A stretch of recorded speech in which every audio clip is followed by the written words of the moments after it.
But when there were other ideas, like the very problematic Trump peace plan. But it was an idea for a two-state solution, almost crazy between us. But two-state solution, and he supported it. So, for people like myself, for the peace camp in Israel, whoever puts us in a better solution vis-a-vis peace, we say, okay, we will support your decision. And Sharon went unilaterally from Gaza. I was very much against it, but I supported it in the parliament because it is better to leave Gaza than to remain in Gaza for Israel. Oslo Agreement was an interim agreement. And one of its downsides was that it was perceived by the world and in a way by the parties as a permanent peace agreement. After all, very few people get into the details of agreements. The agreements are very boring. And so those who wrote the agreements usually know what they wrote. It's not the rule, by the way. But the assumption is that they know what they wrote, that they read the annexes, that they know the details. But the general public is not required to read every word. And usually it is pictures, and those who remember, the picture of the Oslo agreement was a tall young person with two other leaders on his two sides. The tall guy was a new American president who had no experience in international affairs, needed badly a success. And we brought him this success without any involvement. So he was very happy. And made out of it a big, big deal. So that people, and the others were, of course, Yitzhak Rabin and Yasser Arafat. So the world was very happy. I mean, any agreement by the two sides, like the Dayton Agreement. I mean, okay, you have an agreement, Dayton, fine. We are very happy that the two rivals got an agreement at the end of the day. We can write a V, it's okay. But Oslo was the beginning. And the international enthusiasm around Oslo became very soon the enemy of the continuation, because people were very frustrated. How come you signed a peace agreement? Why do you still kill each other? Stop it. So I believe that there was a mistake. Oslo was a continuation of a process, of the Madrid process, and it was agreed in advance that it would be only an interim agreement.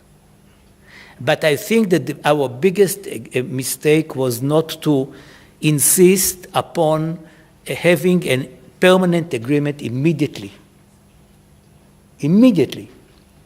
without waiting for, trust and confidence buildings and all these things which are important but take time. And we don't have time. Time is running. So it was very easy among the two delegations which met for the first time, because the Israelis were forbidden from talking to the PLO organization people. And we met for the first time in Norway on the 20th of January 1993, 4 days after this, there was the law passed in the Knesset, which enables us to meet with the other side. So this was by itself the revolution, to meet legally with the other side. And it was so easy to create good relations with the other side, to understand the other side. Because the biggest secret is not necessarily that they trust each other, but that they have the same goal. And our same goal was to succeed and to have an agreement. So in the negotiating room, in the secret negotiating room, it was the easiest thing to do. What happened later on is that, in a way, there was, I believe, too much trust. I think that the point of too much trust is not taken seriously. Because what is happening in the negotiating room, which is a very unique room, and not enough was written about it. The dynamics in the negotiating room create, for example, a club of negotiators from both sides. Their main aim very soon become negotiating with whom? With their bosses. And they are telling them, no, we asked you, don't give up on this point or another point. And the negotiators are saying, Mr. Prime Minister or Mr. President, but we got something else that was very important for us. So this is the negotiations which is taking place. But what is the exaggerated trust? The trust which is built in the negotiating room is the trust between negotiators, not between peoples. And if I may, I can give you an example. And it is, I think, a very, very telling example. Because at a certain point, and not at the end, at the beginning, the Palestinian side said, one of the articles of our interim agreement should be that until we have a permanent agreement, Israel stops all the settlements in the occupied territories, in the West Bank and Gaza. Now, for us negotiators, it was not something totally crazy. All of us were against settlements. So it wasn't such a big deal that the other side is asking us to stop settlements. We talked with Prime Minister Rabin and said this is for them a crucial issue. 5 years, can you imagine, 5 years of interim agreement, and all these 5 years the Israeli side is building settlements. So we have to agree to freeze it. Rabin said, no, take into account the government resolution 360 from 92. It was a very important resolution which actually said that Israel unilaterally stops the settlements. It had many reservations, whether public constructions or private or whatever, but this was a very important statement that he, Prime Minister Rabin, wanted to tell the world, I am doing it by myself. Here come the Palestinians and say, now you have to stop settlements. Hey, I did it. So tell the other side that it is not needed, and if I agree to it, it will be seen as if I surrendered to the Palestinians in doing something which I wanted to do. And I have a resolution, public, you can look at it. Here comes the trust. We talked to our counterparts and said, you know, Rabin has a case.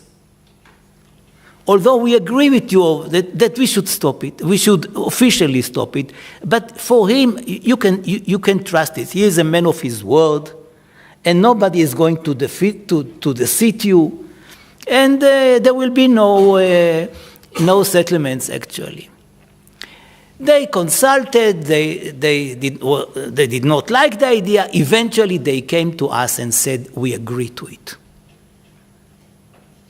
For Rabin, it was a very big achievement. But it was a huge mistake. A huge mistake. Why? Because it was part of the agreement. It was not a special, I mean, after a few years, as you know, Rabin was assassinated. Somebody else replaced him.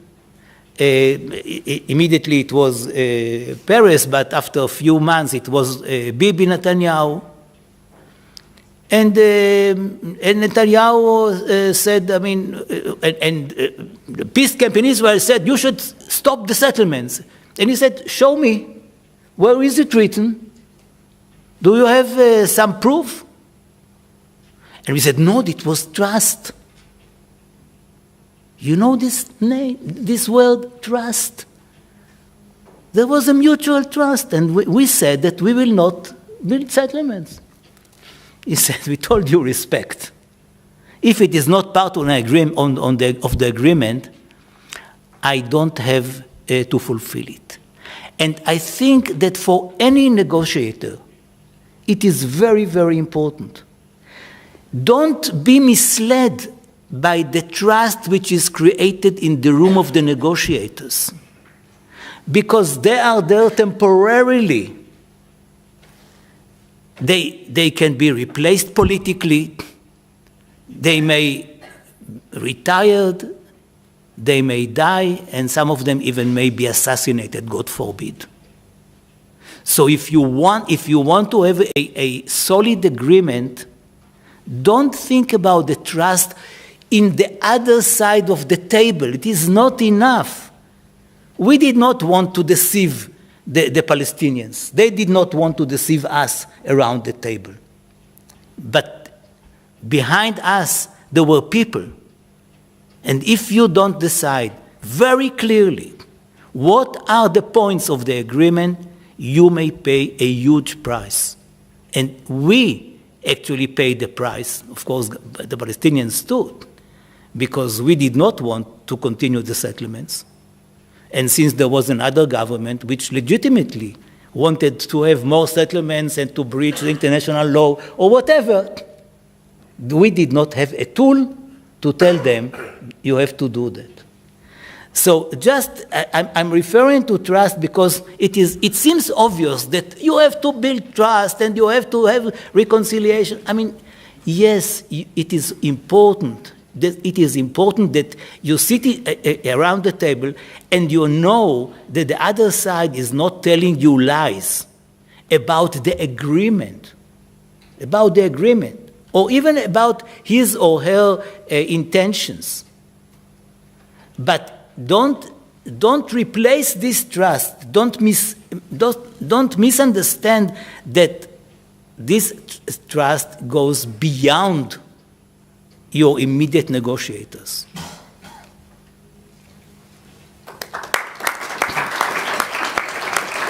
Mr. Netanyahu is a right-wing leader. As a right-wing leader, he opposes, or I oppose, many of his policies, being a center-leftist. But from time to time, and I have a witness in the audience who sits in the first row, Mr. Moratinos. He was open to hear something.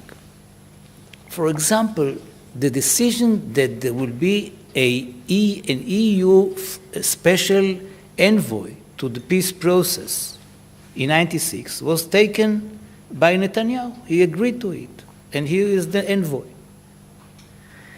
which was a very big surprise because he is anti anything which is international, UN, EU, you name it. And not to speak about UNESCO. I mean, he is against all the international because he believes that the whole world is against us. Sometimes it is true, but not every time. And because of that, we should not take them seriously.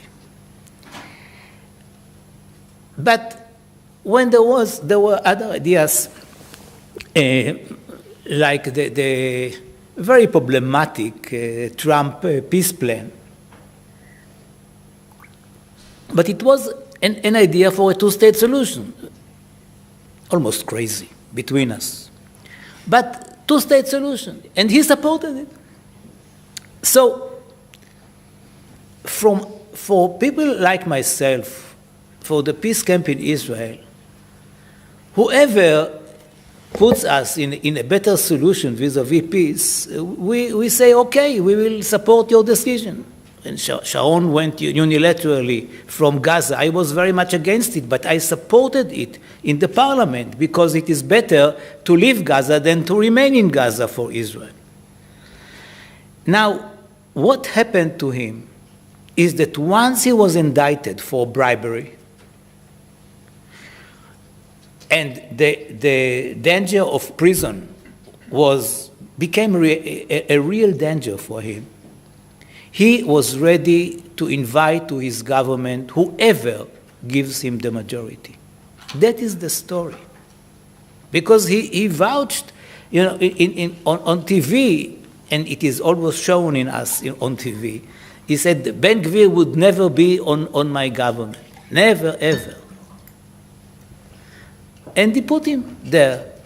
And he really did something which is, in my view, a crime to the state of Israel, to have such people on our government. They are dreaming about building the Temple Mount again. Things that you will believe that normal people don't think about. And they are doing it, and he made Israel different than before. And when you ask how can one convince him to change his policy, it is a democracy. We went down in our number in the world. We were 23, even higher than the United States and others, and now we are 30. But still there are many others under this number. And it is the democracy. It is the next elections. We are trying to do our best to have early elections. And it is the street. The demonstrations, and you saw it on TV, the demonstrations on the street stopped the legal revolution that he and his people tried to enact. And I believe that also in the future, it might help again. The point is that peace seems today to many Israelis, but not only to Israelis, as a very nice dream which will not happen. And it is more difficult to put pressure on a leader to go for peace now than then.